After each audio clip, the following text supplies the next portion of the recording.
لیکن خداوند کا کلام ابد تک قائم رہے گا۔ یہ وہی خوشخبری کا کلام ہے جو تمہیں سنایا گیا تھا۔ خداوند کے زندہ اور پاک کلام میں سے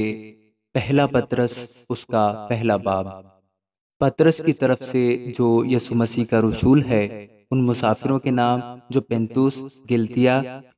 کپدوکیا، آسیا اور بتونیا میں جا بجا رہتے ہیں، اور خدا باپ کے علم سابق کے موافق روح کے پاک کرنے سے فرما بردار ہونے اور یسوع مسیح کا خون چھڑکے جانے کے لیے برگزیدہ ہوئے ہیں۔ فضل اور اطمینان تمہیں حاصل ہوتا رہے۔ ہمارے خداوند یسوع مسیح کے خدا اور باپ کی حمد ہو، جس نے یسوع مسیح کے مردوں میں سے جی اٹھنے کے باعث اپنی بڑی رحمت سے ہمیں زندہ امید کے لیے نئے سرے سے پیدا کیا، تاکہ ایک غیر فانی اور بے داغ اور لازوال میراث کو حاصل کریں۔ وہ تمہارے واسطے جو خدا کی قدرت سے ایمان کے وسیلہ سے اس نجات کے لیے جو آخری وقت میں ظاہر ہونے کو تیار ہے حفاظت کیے جاتے ہو آسمان پر محفوظ ہے۔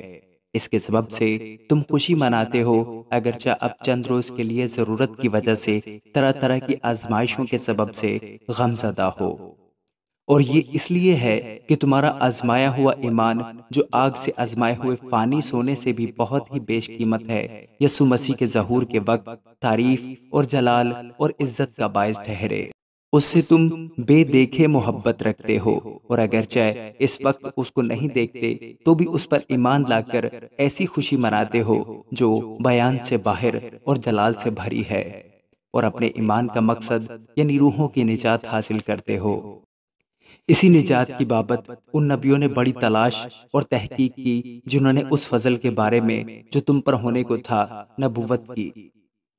انہوں نے اس بات کی تحقیق کی کہ مسیح کا روح جو ان میں تھا اور بیشتر سے مسیح کے دکھوں کی اور ان کے بعد کے جلال کی گواہی دیتا تھا، وہ کون سے اور کیسے وقت کی طرف اشارہ کرتا تھا۔ ان پر یہ ظاہر کیا گیا کہ وہ نہ اپنی بلکہ تمہاری خدمت کے لیے یہ باتیں کہا کرتے تھے، جن کی خبر اب تم کو ان کی معرفت ملی، جنہوں نے روح القدس کے وسیلہ سے جو آسمان پر سے بھیجا گیا تم کو خوشخبری دی، اور فرشتے بھی ان باتوں پر غور سے نظر کرنے کے مشتاق ہیں۔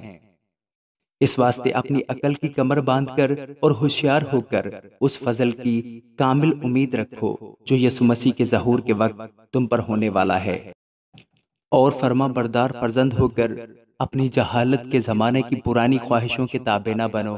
بلکہ جس طرح تمہارا بلانے والا پاک ہے اسی طرح تم بھی اپنے سارے چال چلن میں پاک بنو، کیونکہ لکھا ہے کہ پاک ہو اس لیے کہ میں پاک ہوں۔ اور جب کہ تم باپ کہہ کر اس سے دعا کرتے ہو جو ہر ایک کے کام کے موافق بغیر طرفداری کے انصاف کرتا ہے، تو اپنی مسافرت کا زمانہ خوف کے ساتھ گزارو، کیونکہ تم جانتے ہو کہ تمہارا نکما چال چلن جو باپ دادا سے چلا آتا تھا، اس سے تمہاری خلاصی فانی چیزوں یعنی سونے چاندی کے ذریعہ سے نہیں ہوئی، بلکہ ایک بے عیب اور بے داغ برے یعنی مسیح کے بیش قیمت خون سے۔ اس کا علم تو بنائے عالم سے بیشتر سے تھا، مگر ظہور اخیر زمانہ میں تمہاری خاطر ہوا کہ اس کے وسیلہ سے خدا پر ایمان لائے ہو، جس نے اس کو مردوں میں سے جلایا اور جلال بخشا، تاکہ تمہارا ایمان اور امید خدا پر ہو، جو کہ تم نے حق کی تابعداری سے اپنے دلوں کو پاک کیا ہے، جس سے بھائیوں کی بے ریا محبت پیدا ہوئی۔ اس لیے دل و جان سے آپس میں بہت محبت رکھو، کیونکہ تم فانی تخم سے نہیں بلکہ غیر فانی سے خدا کے کلام کے وسیلہ سے جو زندہ اور قائم ہے نئے سرے سے پیدا ہوئے ہو۔ چنانچہ ہر بشر گھاس کی مانند ہے، اور اس کی ساری شان و شوکت گھاس کے پھول کی مانند۔ گھاس تو سوکھ جاتی ہے اور پھول گر جاتا ہے، لیکن خداوند کا کلام ابد تک قائم رہے گا۔ یہ وہی خوشخبری کا کلام ہے جو تمہیں سنایا گیا تھا۔ آمین۔